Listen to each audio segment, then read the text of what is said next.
यस्तै कोठाहरूमा बहस हुँदै हुँदै संसारका सिद्धान्तहरू बनेका हुन् र मौलिक सिद्धान्त बन्ने क्रममा आज हामी सबैलाई लागेको छ हामी साथ विदेशीको दास हुँदै वैचारिक रूपमा पनि दास भइसक्यौँ कि भन्ने एउटा दृष्टिकोण यहाँ प्रस्तुत भइरहेको छ। How can we look at the identity, think identity through the Stato-Dynamic perspective? Narayan गर्तोला म त्रिभुवन विश्वविद्यालयको प्राध्यापक हुँ। नेपाली विषयको निर्मल मणिसारले अचानक आमन्त्रण गर्नुभयो झापामा त्यतिखेर म आउँछु भनेर सिधै आउँदैछु। कार्यक्रमको समग्र रूपरेखा मलाई पनि थाहा छैन, तर अहिले एकछिन अगाडि मैले सुने स्थितिगति जुन प्रगतिवाद एउटा सिद्धान्त नेपालीमा आएको छ, यसमा बहस भइरहेको छ। यहाँहरू काठमाडौँ युनिभर्सिटीका प्राध्यापकहरू शोधार्थीहरू र यसमा रुचि राख्ने यहाँ उपस्थित हुँदो रहेछ भन्ने मैले यहीँ आएर बुझेँ। यस्तै कोठाहरूमा बहस हुँदै हुँदै संसारका सिद्धान्तहरू बनेका हुन् र मौलिक सिद्धान्त बन्ने क्रममा आज हामी सबैलाई लागेको छ हामी साथ विदेशीको दास हुँदै वैचारिक रूपमा पनि दास भइसक्यौँ कि भन्ने एउटा दृष्टिकोण यहाँ प्रस्तुत भइरहेको छ। यसमा यहाँहरू सहभागी हुनुहोला। यहाँहरूको सक्रिय सहभागिताको अपेक्षा गर्दै म आसन ग्रहण गर्दछु। धन्यवाद।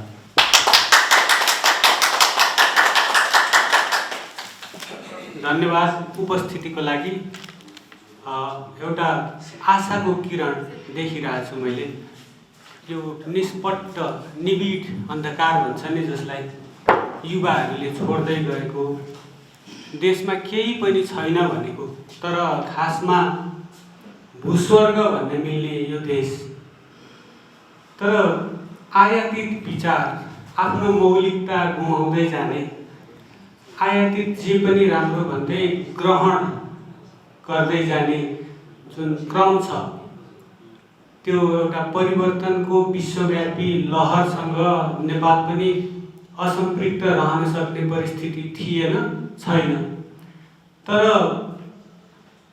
आफ्नो स्वत्व बिर्सेर यो विदेशी परम्परा मात्रै, रीतिथिति मात्रै अँगाल्दाखेरि आफ्नो माटो बिर्सेर त्यो होम ग्रोन इन्टेलेक्चुअलिजम जुन छ, जैविक बौद्धिकता, बौद्धिक परम्परा, संस्कृति, अभ्यासहरू छोड्दै जाँदाखेरि यो दुर्गति भएको खास गरी आधुनिक नेपालको इतिहास साक्षी छ। मलाई लाग्छ प्राध्यापक डाक्टर निर्मलमणि अधिकारीको जुन यो सिद्धान्त छ, स्थितिगत्यात्मक प्रगतिवाद होइन, त्यसले चाहिँ एउटा दिशा दिन्छ कि यो भुमरीमा फसेको असाध्यै राम्रो सम्भावना भएको, करिब 3 करोड नपुग जनसङ्ख्या भएको, सबै कुराले सम्पन्न, धेरै माटोमा यसो केही बीज छरिदिए पनि त्यति धेरै स्याहार सुसार नगरे पनि उम्रने, फस्टिने, मौलाउने त्यो जुन यस्तो भूमि हामीले पाएका छौँ, त्यसलाई त्यसको फुल पोटेन्सियल जुन सम्भावनाहरू उजागर गर्नको लागि त्यो सिद्धान्तले पनि एउटा मलजल गर्न सक्छ कि भन्ने मेरो पनि अपेक्षा छ। म जीवनभर आफूलाई एक किसिमको लाइफ लङ स्टुडेन्ट बाहेक केही पनि मान्दिनँ।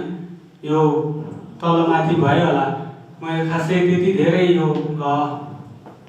प्रस्तुताको रूपमा, सहजकर्ताको रूपमा पनि मेरो त्यति धेरै अभ्यास छैन।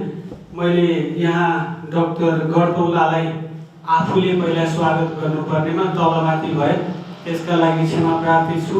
यो विद्वज्जनहरूबाट हामीबाट हुने सानातिना गल्तीहरू पक्कै पनि क्षम्य हुनेछन् भन्ने आशा गरेको छु। पुनः स्वागत गर्दछु। अनि यहाँ जो उपस्थित हुनुहुन्छ, अझ हामीहरूले यो प्यानलमा अझ केही व्यक्तिहरू आउन बाँकी हो कि भन्ने जस्तो पनि बुझिरहेको छु। साथै यो श्रोतृगण हुनुहुन्छ, ध्यान दिएर सुनिदिइराख्नु भएको छ। एउटा सभ्य सभामा बस्न योग्यलाई नै सभ्य भनिन्छ अरे भन्ने पढ्या हो, मेरो अल्प ज्ञान त्यो छ। त्यसको लागि सबैलाई स्वागत अनि धन्यवाद व्यक्त गर्दछु। बाँकी डाक्टर गर्तौलाले नै ज्ञानमा बुद्धिमा पक्कै पनि मभन्दा ज्येष्ठ हुनुहुन्छ, उहाँले नै प्रकाश पार्नुहुनेछ। धन्यवाद। अब यो आज कार्यक्रमको ढाँचा खास चाहिँ मलाई मेरो मुरमणि सरले कार्यक्रमको यो सत्रको अध्यक्षता गर्नु भनेर बोलाउनु भएको हो। यसमा कार्यपत्र प्रस्तुत गर्ने योजना छ, पक्कै पनि आइसक्नु भएको छ होइन। अब हामी कार्यपत्रतिरै जाउँ। हाम्रो मुख्य उद्देश्य पनि भाषण गर्ने होइन, तर पनि मलाई अलिकति लागेको स्थिति र गति अलिकति भन्नुभयो नि, म एउटा 1-2 वाक्य मात्रै भन्छु। मुहान स्थिति हो भने नदी गति हो। मुहान सधैँ एकै ठाउँमा बस्छ, नदी कहिले पनि एक ठाउँमा बस्दैन। तर नदीले मुहान जहिले पनि छोडेको हुन्छ, तर मुहानबाट विच्छिन्न हुँदैन। वास्तवमा स्थिति गत्यात्मक प्रगतिवादको साथी हो। हामीले प्रगतिवादका नाममा आफ्नो स्थिति, संस्कृति, शिक्षा, सभ्यता, मौलिकता, पहिचान सबैलाई छोड्यौँ र प्रगतिका नाममा हामी कहाँ बराल्यौँ थाहा छैन। मलाई लाग्छ स्थिति गत्यात्मक प्रगतिवादको मूल मर्म हो। र हाम्रा आजका प्रस्तुता अब सधैँ आज कार्यक्रमको सहजकर्ता देवेन्द्र गौतम सर हुनुहुन्छ। एउटा गर्व पनि के छ भने आजै परिचय हुन पनि पाइरहेको छ र आजका सहजकर्तालाई म यो समग्र कार्यक्रमलाई सहज रूपमा उपस्थित भएका सबै विज्ञजनहरूलाई आजको कार्यक्रम स्पष्ट रूपमा हामी कतातिर जाँदैछौँ, केमा छलफल गर्दैछौँ, हाम्रो सहभागीहरूको दायित्व के हो, यो सबै स्पष्ट पार्दै कार्यक्रमलाई अघि बढाइदिनुको निम्ति म देवेन्द्र गौतम जो अनुसन्धानकर्ता पनि हुनुहुँदै रहेछ उहाँलाई म अनुरोध गर्दछु। सुशील गौतम लाई मञ्चमा निमन्त्रण गर्दछु म। My topic is Stato-Dynamic Nature on ethnic identity. So this is a very hot topic. It's going on the whole world. If you look at Israel and Palestine and Russia and Ukraine, they are all having the problem based on identity. So I'm studying in Capital University, Masters in Media Studies. My name is Sushil Gautam, and I have done a couple of researches on this issue. What I'm trying to do is how can we look at the identity, thick identity, through the Stato-Dynamic perspective. Let's get into the introduction first. So what happened, actually, whenever we ask like, who are you? Then we try to think something like, I am this person, my name, my caste, my ethnicity, my nationality, depends. Where are you? So the question, who are you, is fundamental. Even to travel in the spiritual destinations, you have to ask, who are you, right? So, but the who are you question is very dangerous sometimes. According to Horowitz, 1985, in the competitive politics, identity plays a central role in work in nationalism and ethnic conflict. So, the who are you question sometimes triggers ethnic conflict. And we have one of the worst genocide in the recorded history was in Israel. The Rwanda. Israel is coming, I'm coming shortly. So what happened in Rwanda? There was a president, and president was shot dead when he was flying from one place to another, and his plane was shot down by a missile, and he was killed, and he was from Hutu background, and they blamed that Tutsi were supposed to kill the Hutu president. That's why he was just against it, and then they started fighting each other, and 1 million, according to United Nations report, there's 1 million people died within 100 days. So, in 100 days, how it was possible? So, let's get into what happened. Samuel P. Huntington has said many times in the Class of Civilization, in the book as well, that we are heading to the class of civilization. So there is one example from Rwanda where Hutu and Tutsi they clashed, and the other some possibility by a writer, Samuel P. Huntington. He has been saying, so can we look through the Stato-Dynamism and then analyze if we can handle the question of identity properly, then we can prevail peace and harmony in the society. That's it. In the construction of identity uses the building material from history, from geography, from biology, from productive and the reproductive institution, from the collective memory and from personal fantasies, from power apparatus and religious revelations. So Castells defines in this way, and it is constructed based on history, geography, common social and cultural practices. So these things we know all. And what is Stato-Dynamic? We have been doing the same program whole day today. So briefly, etymological meaning of stato-dynamism is static, where you have to stand, it has to be stationary, and the dynamic, where you have to move. So you have to stand static and you have to be dynamic at the same time. So balance between stationary mode and dynamic mode. As long as we are able to sustain the balance between static and dynamic, then we can progress. So this is a fundamental argument done by Dr. The founder of the theory. I have taken stato-dynamic as a tool to analyze because I have followed Dr. Adhikari's one remark, a tool to analyze various phenomena. It was in 2022. So how can we? Rwanda, it's problem, right? Identity development, how it was happening. There was Hutu 85%, Tutsi 14%, and Tuo was 1%. They were all together. They were happily married together. They used to eat together, and there used to be one religious practice that was Ubushinga, Basinga. There was 18 different kinds of practices. They used to bind together. But what happened later? A Hutu, actually the United States, according to United Nations report, a Hutu who acquired large number of cattle or wealth would be assimilated into Tutsi group. So what does it mean is, if I have 10 cows, I am Tutsi. If I don't have cow but only land and I do agriculture thing, I am Hutu. So you can be Tutsi tomorrow, I can be Hutu tomorrow as I lose wealth. So actually, it was so dynamic relationship. They can come to Tutsi and they can go to Hutu. Both are flexible. But what happened later when the Belgians started ruling the Rwanda? Belgian rulers, they started actually at first what they defined is, oh Tutsi, you are slightly whiter than the black one, and your nose is slightly pointier than the African one. So you are our brothers. So Belgians claim that you are Hamitic. From Bible, you are the descendant of Ham, so you are our brother. You are whiter than the African. That's why you are allowed to rule. You are capable to rule in the Rwanda because you are white, slightly whiter than the other one. And then they started to that rigidify the identity. What happened later?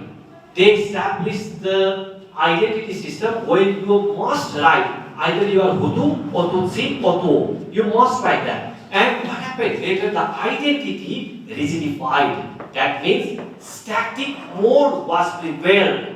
More powerful. The static phase became more powerful than the dynamic dimension. So, and later what happened? The provision of identity card with ethnic identity later triggered the ethnic conflict. It was based on the phenotype.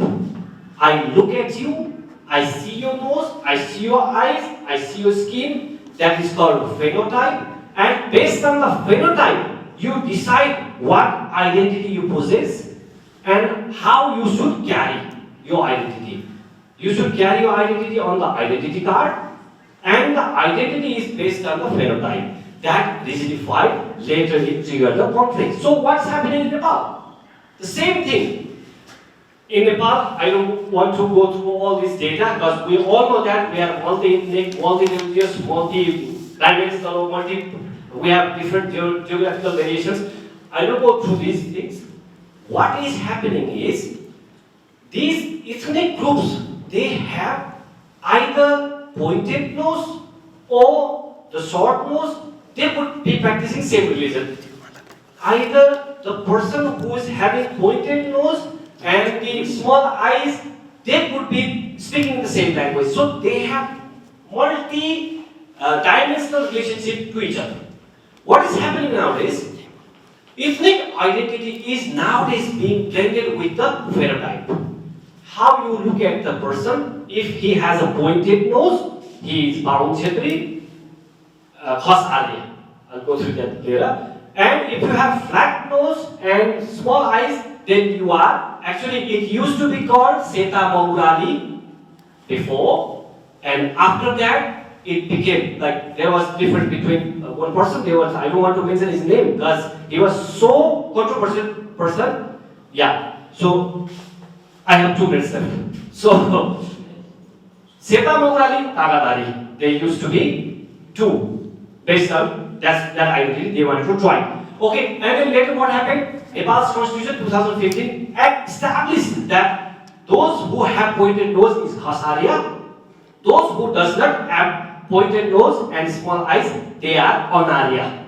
One is Arya, the other is Onaria. So when someone is with the Arya term is coincided with pointed nose, then those who does not have pointed nose becomes automatically Onaria. That means Mongol. They are trying to establish the word Mongol. And what is happening? Same phenotype, same rigidification on the identity they are trying to do. So what will later happen?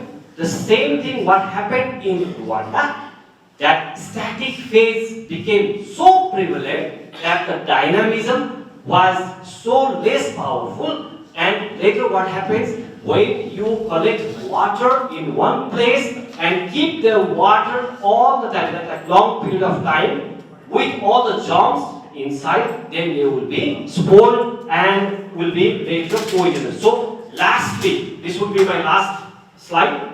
I have many, but I want to do it last one. So in Rwanda, the closer to the white man, the Negro, he is the European under the black skin. So that is the major problem. Someone's racial identity and their spectacles, when they look at through their own standard, they always create the conflict. And in Nepal, the same thing. Khas Arya, pointed nose, wider eyes, and Mongol flat nose, narrow eyes. This kind of racified identity one day will create the same situation in Nepal. What happened in Rwanda in 1994. So, I want to conclude my presentation because I have taken already 50 seconds. So, human tendency is to stick with identity. I always question who am I, what is my identity. As long as I stick with my identity, it can be static. But once you rigidify, once you start to make your identity based on phenotype, phenotype is static. Like pointed nose cannot be flat nose unless you cut it, and flat nose cannot be pointed nose unless you do some plastic surgery. So as long as you want to identify yourself based on the phenotype, it will create hatred and one day violence. That same happened in Rwanda. Thank you very much. This is my last conclusion. So these are the references. If you have any question later and I have time, I can answer. Thank you very much. Thank you for this wonderful presentation. This Rwanda nightmare just came back to haunt me once again. If you haven't seen that nightmare unfolding, I suggest you to just watch Hotel Rwanda, a movie. We also have different fault lines in our society. So there are lessons to learn from Rwanda as well as the immediate neighborhood, whether it's Manipur, whether it's Bangladesh, whether it's Afghanistan, whole lot of lessons to learn. So it's time we woke up to this challenge. We have been a very tolerant society historically. We have ages old history of living together, but that thing is fraying, I think. So this is time for all of us to just wake up to this threat, to this wonderful country, to this wonderful society that has been living together for ages.